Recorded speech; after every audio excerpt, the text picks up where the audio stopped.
What was the hardest thing to adjust to when you first came into this prison? I've always naively, I guess, thought that women were the gentler sex, the weaker sex. That's what society wants us to believe. And the fact that women can stab a man to death 40 times, I find that incomprehensible.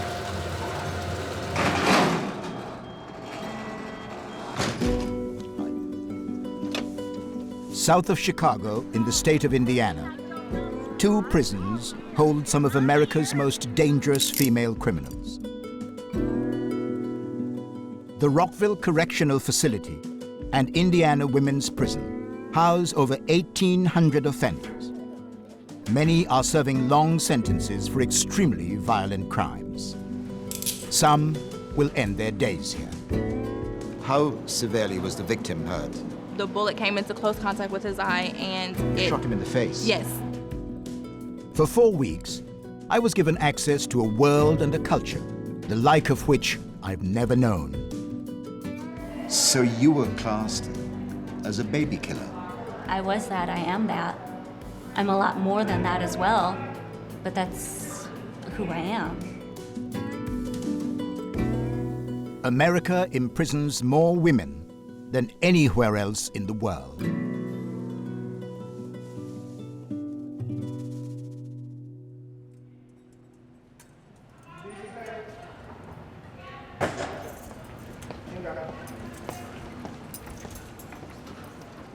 My second visit to Indiana Women's Prison began in its segregation unit.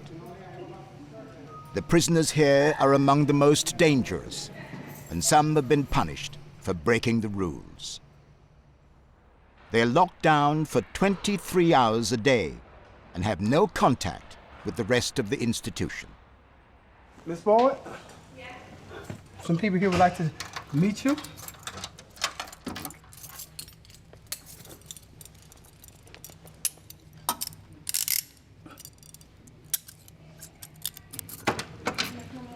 Yes, I'm close to the door behind you.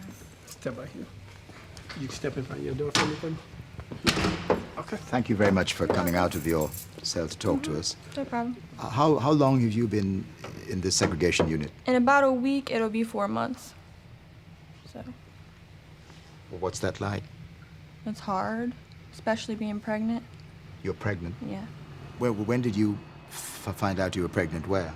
When I got arrested, they gave me a pregnancy test at the county jail while I was there, and I found out there. And I was already like a month in my pregnancy, because I'm 5 months right now. It's one thing to be pregnant in any general prison population. It must be particularly agonizing to be pregnant and to be in a segregated cell. Yeah, like I said, you feel alone, you feel like, I mean, it's so depressing to where like every day at 6 o'clock when we get mail, you sit there on your bed and you look under your door to see if you get mail. And when you don't, like I sit there and I cry because I feel like everybody just forgot about me. And being pregnant is even worse because my hormones are driving me crazy. 1 minute I'm mad, 1 minute I'm even madder, 1 minute I'm really upset. It's just an emotional roller coaster in this little room by myself. When was your last communication with the father of your child? Before we came here.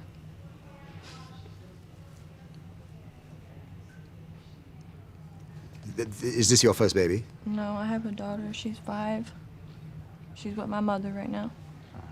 What does your 5-year-old make of your situation? Because she is probably of the age where she's just about beginning to comprehend that her mother is not around. Oh yeah, I talked to her. She knows that I've been in trouble, and she tells me like it is. I'll call her at home and she'll tell me, why can't you just stop getting in trouble and be home with me? And you know, she tells me she's like the mom and I'm the child. That's what it seems like right now. Boyd escaped from a prison work program which was based in the local community. Her punishment is 6 months in this unit. pregnant women who do follow the rules and who have committed less serious crimes are put in a separate wing. Once they're about to give birth, they are taken to a local hospital. Their babies will then spend the first months of their lives back here.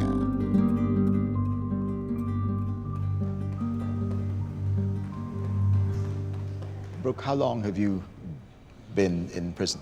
I've been here since September. And when was your... He was born December 6th. What's his name? Zayden. Zayden. How well did they look after you in this facility when you were in the advanced stages of your pregnancy? They looked after us really well. Once I had to go and be induced, so they took me out like Wednesday evening, and I went to the hospital, got induced, and I had him later on that night.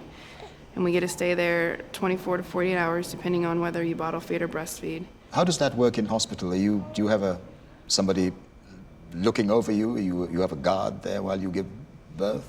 Yes, the officer usually sits in the room 24/7, and you're shackled to the bed unless you're in active labor. Then they actually let you stay unshackled until you give birth. After you give birth, you have to get shackled back to the bed.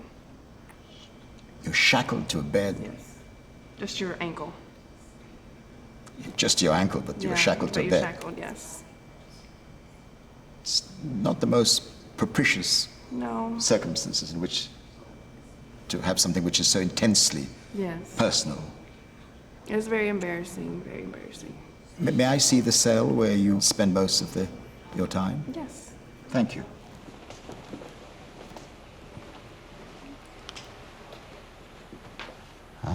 See, yes. How different would this be in its physical surroundings if you were at home? At home, he would have his own room. I wouldn't have my bed in here. He would have a dresser, a changing table. What would you tell your son when he is old enough about where he was born and the circumstances in which he was born?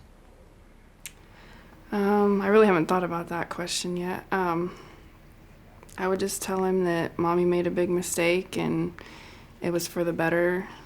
Why I came here, it made Mommy learn a lot, and I hope he can learn from my mistakes and see how embarrassing it was to be here, and hopefully he won't ever come to a place like this. You'll tell him he was born in prison? Yes.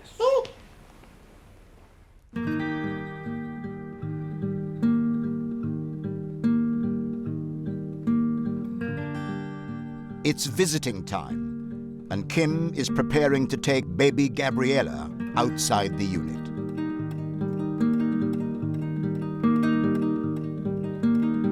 At times like these, offenders are sharply reminded of where they are.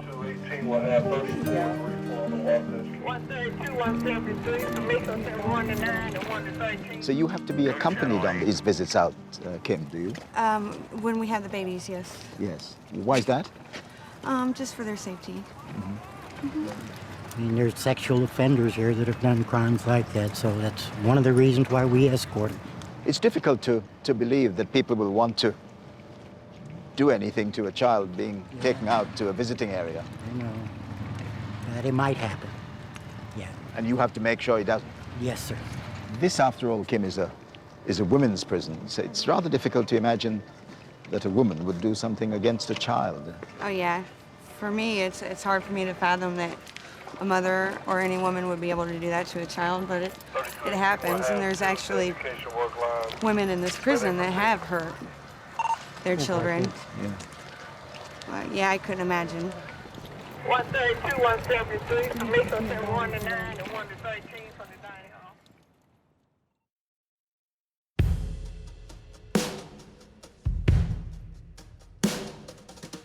This is Rockville Correctional Facility, the largest women's prison in the state of Indiana, with more than 1,200 convicts.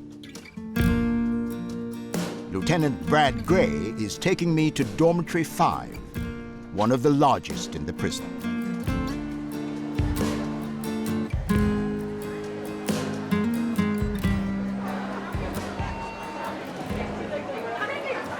Inmates here are allowed the freedom of the unit during the day, Come nighttime, they're locked in, 16 to a room. Are there outbreaks of disorder with 16 women in one small space? Occasionally, yeah, we have, just like any other environment where you have that many people in a small space, once they get on each other's nerves to the point that they feel a physical altercation or a verbal altercation is their only means of resolution, then we'll have arguments or fights from time to time. Much more fundamentally, how do you choose, or do you choose, who is one of the 16 in one of those rooms, and how do you do that? We just do it through the offender's behavior. Those offenders who display more difficult behavior, we have closer to the officer's station.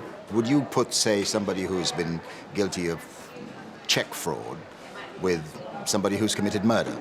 Would you put them in one dome? Yes, we would, because it again is predicated more by the offender's behavior once they're in the environment than it is by the crime that got them. Behavior. Yes, absolutely. I'd been told about one of the most difficult people in this unit. Kiana Ball is in for armed robbery. Hello, I'm Trevor. I'm Kiana. How are you? I'm good. It's a very crowded space to be in. Yes, it is. It's kind of odd being in a room with so many females and not really having your own personal space. Like, you have your own personal space, but it seems like it's not enough. What's the atmosphere like when everybody's here? It can be a little off balance, a little frustrating, because all the different moods and attitudes it's like a lot of different personalities, and they tend to clash, and you have like half the room has their good days and then half the room has their bad days, so it's real crazy. It's real crazy. Out of earshot of her cellmates, I asked to talk to Ball about her crime.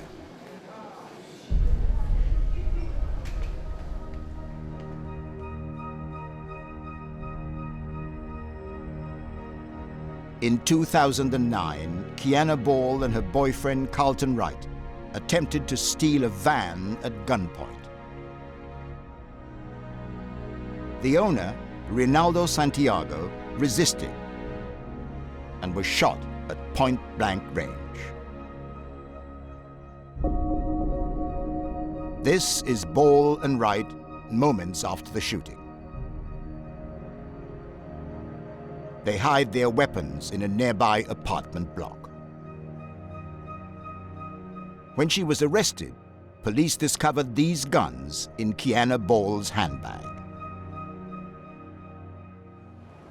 How old are you now? I'm 22. I will be 23 in November. So you were 19 years of age? Yes. When you came to prison? It's a lot to handle, and I have kids at home, so that makes it a little more harder to cope with than anything. How many kids do you have at home? I have 2 kids at home. I have a little girl, Brianna. She's 6. She'll be 7 July 16th. And I have a 4-year-old son, Ezion. He will be 5 June 12th. How were you caught? How were you found out? We found ourselves in a jam with a guy that we had met, and things just got out of hand. And we were trying to rob him, and just things, like I said, things got out of hand, things got carried away, and he ended up being shot, and You shot him? Yes. How severely was the victim hurt? He was severely hurt on the left side of his face. The bullet came into close contact with his eye, and You shot him in the face? Yes, it came into close contact with the side of his face by his eye. Now he's permanently blind in his left eye. Wow. Yes.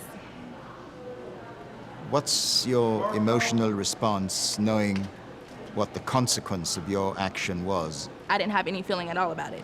I didn't feel sorry about it. I didn't regret it. I didn't want to take it back. I didn't want to fix anything. I didn't feel bad at all. But after the fact, I felt bad because it's like, this is an innocent man. I don't know him from anywhere. He doesn't know me from anywhere. He's never done anything to me because we don't know each other. So when I thought about it, I was like, I almost took an innocent man's life. And your sentence was? My sentence was, I signed a plea, pleading guilty to armed robbery with serious bodily injury, and I was sentenced to 30 years, due 15. you have to deal too with the realization that the formative years of your children's development Yes. will go on Yes. without you. It bothers me because like all the little things that I'm missing out on are all the little things that I would love to be there for. Like my son's first day of school, just all the little things is what are the most important to me. So it hurts. It is quite conceivable that they might have been out of school by the time you Yeah.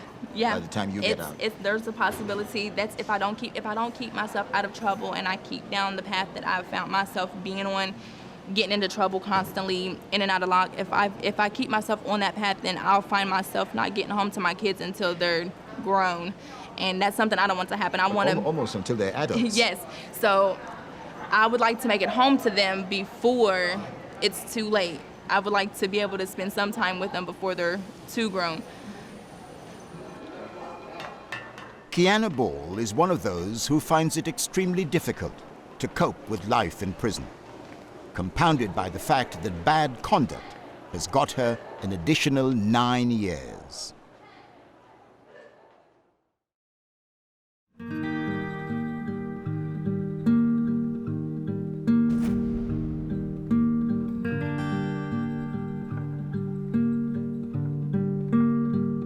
Evening recreation at Rockville. Prisoners have an hour's free time before lights out. The tedium of the unimaginable sameness of long days poses difficulties for even the toughest offenders. And for some, there's the constant pain of living with the memory of what you did. Dawn Hopkins was convicted of the battery and manslaughter of her 3-month-old son. After almost 15 years, she's about to be released. Hello. Do you mind if we interrupt your game for a brief while? No, that's okay. How much time do you get to play table tennis every day? We spend about an hour a day doing that Monday through Friday. It gives us something to do and gets us off the housing unit. It's a little bit of exercise, but it's not real intense. How long have you been at this facility? I've been incarcerated at this facility for 1 year, but I've been incarcerated for 14 and a half years. 14 and a half years? Yes, but it's almost over. I have 2 years left. In like 29 months, I go home. In your darkest moments here, have you reflected on the circumstances which actually brought you to prison? Yes. 3 months into my incarceration, I tried to take my own life because I couldn't deal with the guilt of what I had done to bring myself here. I was very lucky that an officer found me and saved my life. I hung myself 3 months into my stay. You tried to hang yourself? Yes, I did. I was facing the rest of my life incarcerated. I was 25 years old. I had taken another person's life, and I couldn't live with that. And I did try to take my own life when I was first incarcerated. So the trigger for your attempting to take your own life was the fact that you were looking ahead at this vast expanse of time that you had to do in jail? And the guilt of taking somebody's life, the pain that I had caused my family, and I just felt like I was never going to be able to do anything positive with my life ever again. It must be strange to think of going home after all this time. Actually, it's terrifying. The world has changed in so many ways. And when I'm done, I'll have done 16 years. And the amount of ways that the world has changed in that time, it's scary. And I don't have a lot of family support, so it'll be like standing on my own 2 feet for the first time in my life. What was your early life like? I was a full-time college student. I have a bachelor's degree in accounting, and I ran a bar that my stepdad owned. When I go home, I also have a degree in philosophy that I've earned since I've been incarcerated. When I go home, I'm hoping to eventually own my own bakery, coffee shop. I want to get my pastry chef license and do that kind of stuff when I go home. You seem to have worked it out pretty well. You seem determined not to be somebody who comes back, and you have a plan for your life in the future. Absolutely. I think that's what you have to do. You have to set goals, and you have to turn your dream into a goal. Set the steps and accomplish them one at a time to be able to reach your goal. Otherwise, you're just treading water.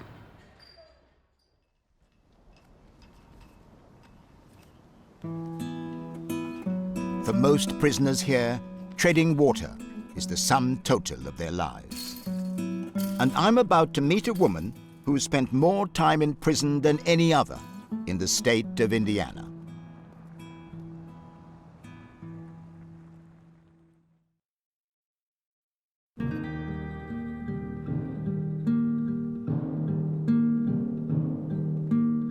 At Indiana Women's Prison, 69 inmates are here for life. They will, of course, be denied any chance of a return to their families. For the majority, that's the agony that constantly haunts them. One of the prisoners here came to this place years ago as a teenager. This is called the Programs Building. My escort is Officer Frank Bryan. Hello. Morning. Welcome. Thank you. M2, M1. This is our community outreach. These ladies up here are working on a quilt, I believe. Disregard the visiting room meeting. Okay. Meet you What's at 9 this- o'clock These meeting. are some examples of some of the things they're making. I've been here since I was 16 years old. I've done 38 years, so. You've been no, here since I don't get six- out- Yeah, I don't get out much. Yeah, you've been here since you were 16. Yes. Yeah, but, That's a pretty early age to come to prison. yeah. I'm the youngest, I was the youngest offender ever here, and now I'm the longest one to have ever spent as much time here. Yeah. That's your tag, yes? Yes, I've got the shortest DOC number. Which year did you come to this prison? Which year? In which year? 75, 1975. 1975. Yes. I've never driven a car. I never went on a date. Never had a checking account. I was never able to be a mother. But a lot of these people in here that are younger, I'm mom. Do you have many family connections? Do people come to visit you? My sister does with her kids and her grandkids. So I still have a connection out there. Yeah. How do they regard you? What do they think of you and of your situation? Oh, they want me to come home. They want me to, That hurts. yeah. My two nieces, they went and broke their piggy bank and took their money to their mom, my sister, and said, "Is this enough to get Aunt Cindy out?" Gosh. Yeah. And that's what makes me emotional. It's very difficult to me to talk to somebody who's been in this situation for 38 years when I look back on my life and think all the things I have done in that time. Yeah. And to some extent yours has... It's in a box. You came into prison at age 16. What for? Murder. I committed murder. What were the circumstances in which you killed someone? I was abused. I was extremely abused from basically a home that I was living at. And I tried to leave, and I set a fire trying to get out, and it got out of hand, and they died in the fire. So you started the fire? Trying to escape. Right. And how many people? 6. 6 people were in the house? Yes. And they died? Yes. Did you not know there were people there? I knew the people were there. What I was thinking was, if I set a fire, then everybody can get out and I can run. That was my intentions. The fire got out of hand.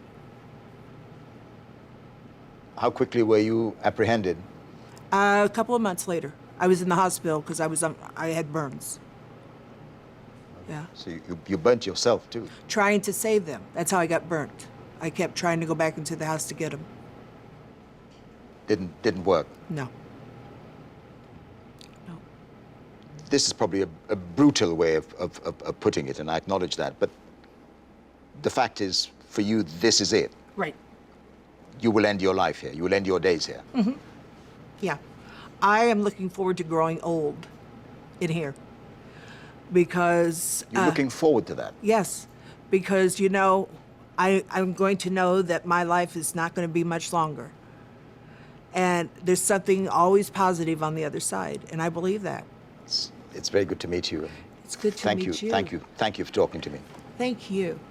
God bless you, Thank you. all of you.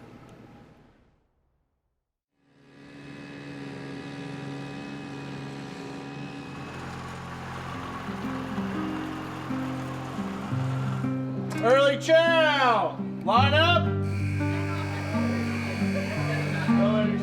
Another day is beginning at Rockville.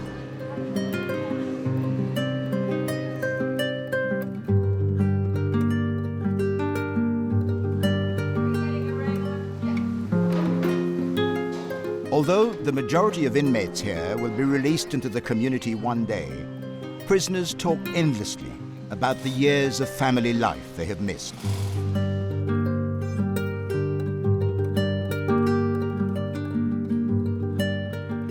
The story of one of the people here, though, is different. She watched her children grow up when, by law, she should have been doing life for murder.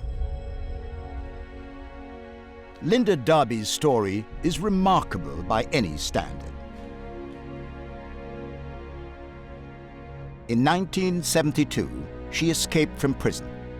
She went on the run for more than 30 years, and in that time, managed to create an entirely new life. To evade capture, she abandoned the family and the town she knew. She set out to start again in a small town in Tennessee. Darby's escape from the Indiana State Women's Prison was bloody. I was scratched up and bloody and everything from going over the barbed wire. For the past 30 years or so, the now 64-year-old has been living in Pulaski. Even Darby doesn't know how she kept her 30-year secret. Married with 2 children, 8 grandchildren, a playset is in the backyard. She cleaned houses for a living. Today, though, this fugitive has a message for people who believed her to be Linda McElroy and not Linda Darby. This is who I am. This is who I am.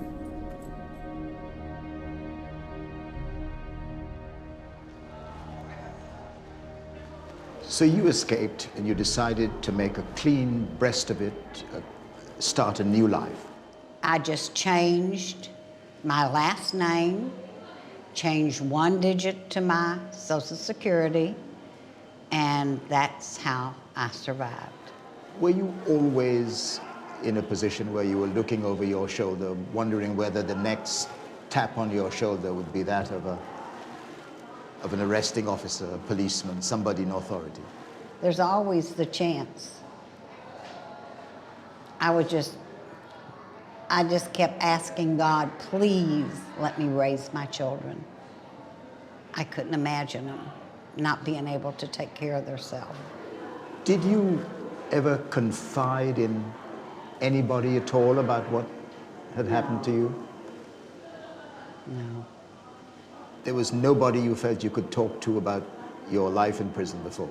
I knew that if I involved them, then that would put them in the middle of it too. So no, I did not. But it must be difficult when people talk about their lives. You know, you drift into talking about what you did earlier.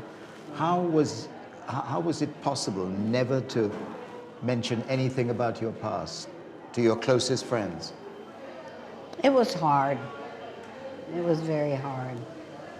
But I just kept it within. On the day that policeman came to your house, on that fateful day, what were you planning to do on that day? I had just got through working. I was working for cleaning house that day, and we had came in, fixed dinner, and I was sitting at the kitchen table smoking a cigarette.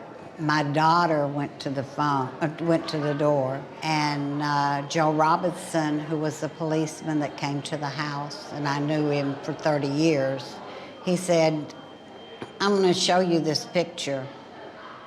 And Linda, tell me if you know who this person is. And I said, it's me. He said, no. He said, I told them they were wrong. He said, I've known you 30 years. I said, Joe, what's the sense of me lying? I could sit here and lie all day to you, and fingerprints don't lie. I said, you'd know it as soon as you took my fingerprints. What did you say to your children? I told them. And they said, Mom, we're behind you 100% because we know you didn't do it. I told them that back in 1970, I was accused and convicted then of killing my my second husband. What did they say? They said, we don't believe it. We know you didn't do it. And my husband said the same thing. Were you surprised that you were an escaped prisoner for so long? Did it surprise you? Mm-hmm. And now? And now, all I can do is try my best to work my way out legally, walking out the front door. I've never heard a story of somebody who's been on the run for 35 years. I've never heard anything quite like it.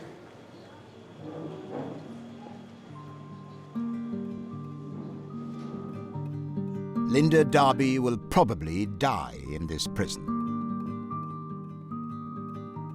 But unlike the other women here, she has memories of 35 years of freedom.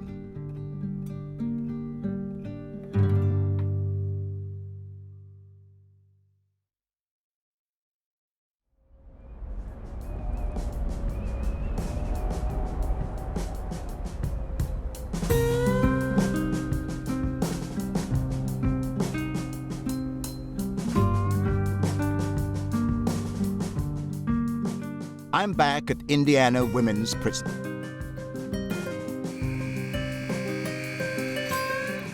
I'm here to see one inmate whose story I had found particularly disturbing. Cindy White has the unenviable record of being the longest-serving female prisoner in the state of Indiana.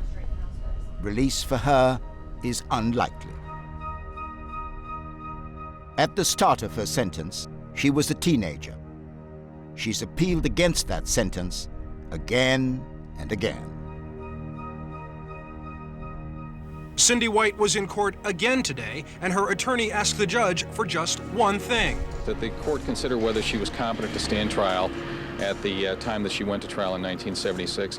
But the Johnson County prosecutor says Cindy White deserves to be in just one place. In prison for the murder of a number of people. 6 people, Charles and Carol Robertson, with 4 of their children, who all burned in a fire that White set more than 20 years ago in this Greenwood neighborhood. I set the fire. It wasn't to kill anybody, it was to ask, my way of asking for help.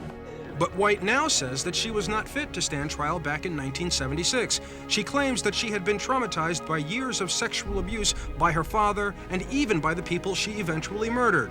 Today, Cindy White hopes that a judge will overturn her murder convictions. None of her appeals has been successful. Her last was about 10 years ago.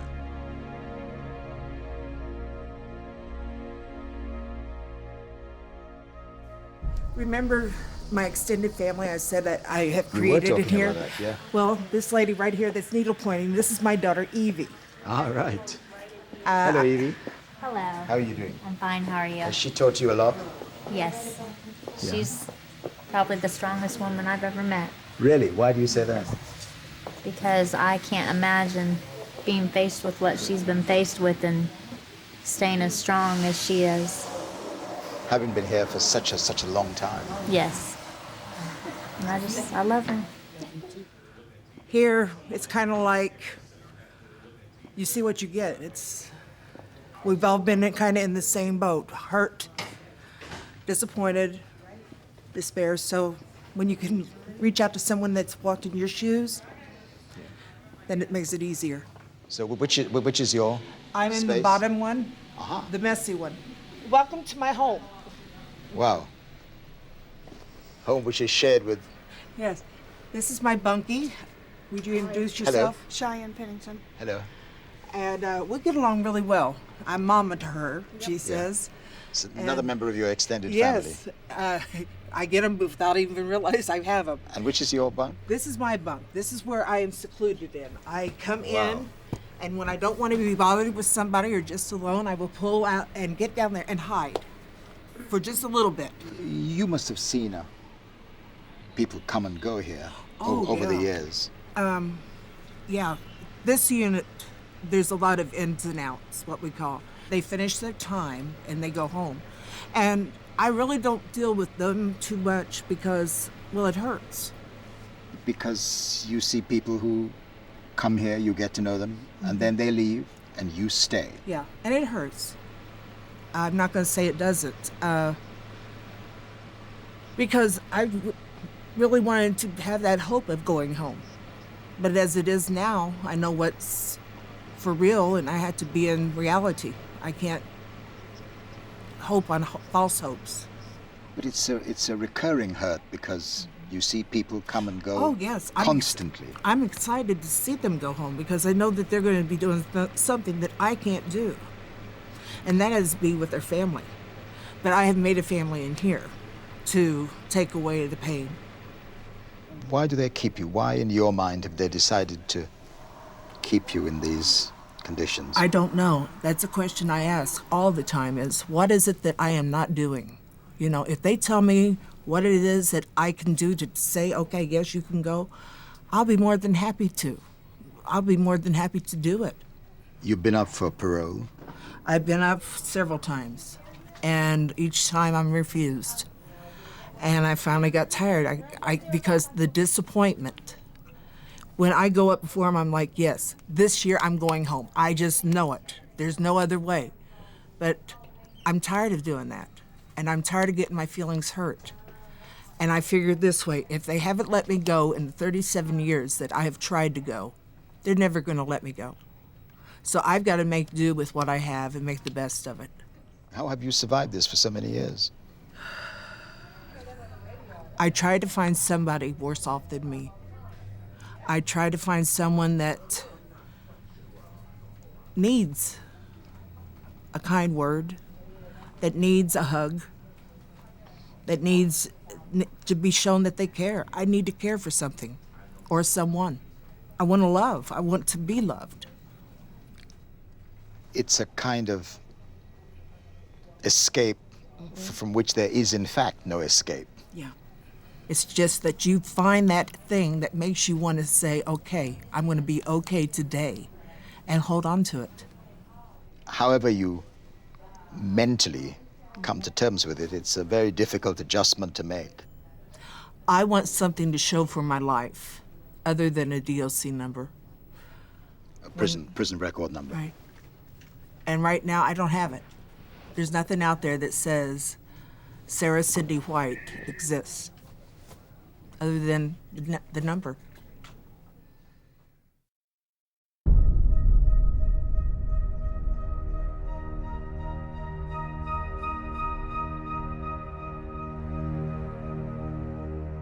I'm on my way again to the Rockville Correctional Facility. For the last time.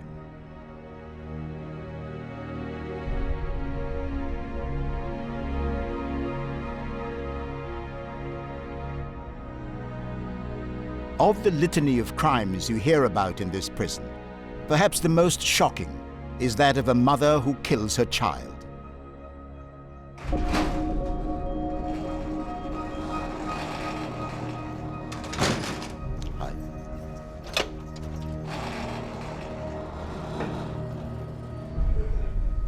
I'd come to see an inmate I'd met before.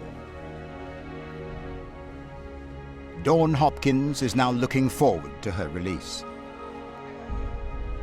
She had been forced to give up her first 2 children because she'd abused them.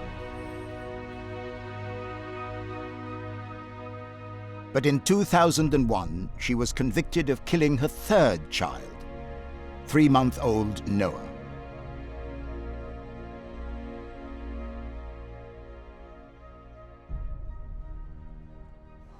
How often do you reflect on the chain of circumstances which actually got you here? sometimes it just sneaks up on you like that and you don't even realize it, and you're happy and then you realize that you're sad, you know, and it's something that maybe it's a song that played or something that somebody said, or last weekend was Mother's Day and somebody wished me a happy Mother's Day and it was not good. It just brings all of that back. Your son was only 3 months old. The realization that you took the life of someone to whom you gave birth must be probably the most horrendous thing of all. Absolutely.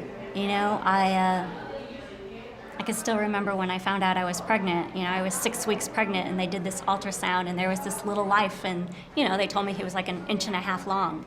And at that moment, you could see his heartbeat, and I promised at that moment to keep him safe forever. And I didn't. And that makes me feel like a monster. And it makes me feel like I don't even deserve to be alive some days. As an educated person, you must go through a lot of self-analysis. You must look back and try to analyze your actions. I honestly don't even have an answer for you. I don't know. I struggled with postpartum depression after the birth of my son. I was seeing a psychologist regularly. I was actually in his office the day that I took the life of my son. It was a normal everyday day. I had been to the craft store to buy a Christmas stocking for him. It was right before Halloween, and I sat, you know, working on the little felt pieces for this stocking for him for his first Christmas, and, you know, it was just him and I that day, and I don't know. He was fussy because he was had a cold, and I don't know. I lost my temper, and I should have been better than that. Was that a moment of blind rage? In a moment, life changed, you know. I was sitting on the couch, feeding him, giving him a bottle, and talking to my mom on the phone, watching The Simpsons. And 15 minutes later, I was on the phone to the paramedics, getting instructions on doing CPR because he wasn't breathing. Wow. Gosh, it's a terrible moment. Life happens in a moment, you know, and you take life for granted. You never realize what moment it's going to be that your life is going to change forever. What did you do when you discovered your son wasn't breathing? I called the paramedic. I called 911, talked to the paramedics, began performing CPR until a police officer came in and took over CPR. Then the paramedics got there. We all went in an ambulance to the hospital. They called in saying that they had a child coming in with unresponsive. So they had a chaplain there waiting to talk to me when I got there. And they were able to get his heart beating again, but due to the brain damage, he was not breathing on his own. So He suffered brain damage? Yes. He died from shaken baby syndrome. How quickly did they blame you for your son's death? But they didn't blame me. I was honest with them. I told them exactly what happened as much as I could remember, because at that point, all I wanted to do was save his life if possible, and it didn't matter what happened to me. Going through that long process of being in police custody, that must have been pretty traumatic, knowing what had happened. There were death threats made against me, and why people thought you were a child killer. A Yes. mother who kills her child is probably held up as one of the most yes, the horrific most people. contemptuous in our society. I mean, the most contemptuous would be a sex offender, you know, somebody that's a pedophile. Other than that, you're baby killers. So you were classed as a baby killer? I was that, I am that. I'm a lot more than that as well, but that's who I am.